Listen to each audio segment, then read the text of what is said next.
It's time now to clear the air. And as the gun lobby has armed its barricades since that horrific shooting at an elementary school in Newtown, one of the arguments that they continue to use against any kind of regulation is to unashamedly evoke the name of Adolf Hitler.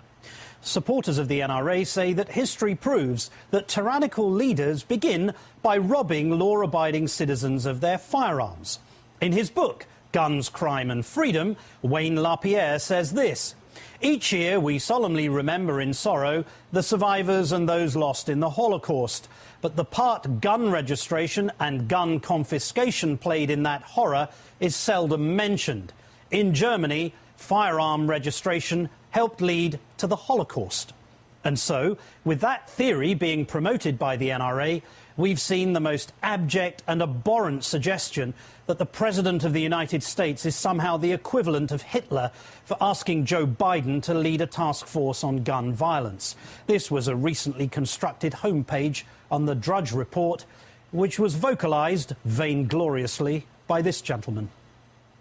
Hitler took the guns. Stalin took the guns. Mao took the guns. Fidel Castro took the guns. Hugo Chavez took the guns. And I'm here to tell you, 1776 will commence again if you try to take our firearms. Unfortunately, Messrs LaPierre and Jones are being historically inaccurate, because the suggestion that Hitler promoted gun control is actually pretty wide of the mark. In fact, gun control was forcibly imposed upon Germany following the Treaty of Versailles after the First World War. In 1919, the Reichstag enacted regulations which asserted that all firearms, as well as all kinds of firearms ammunition, are to be surrendered immediately. But thereafter, the German government actually began to liberalise these draconian laws. In 1928, the law on firearms and ammunition explicitly revoked the 1919 law, introducing permits and a licensing scheme for weapons and ammunition. And then, in 1938, Hitler and the Nazis introduced new laws that really loosened the regulation. The Weapons Law of March 18, 1938 completely deregulated the acquisition and transfer of rifles, shotguns and ammunitions.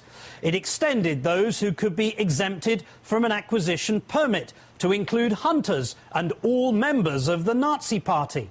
It lowered the age at which firearms could be acquired from 20 to 18. And it also extended the life of gun permits from 1 year to 3.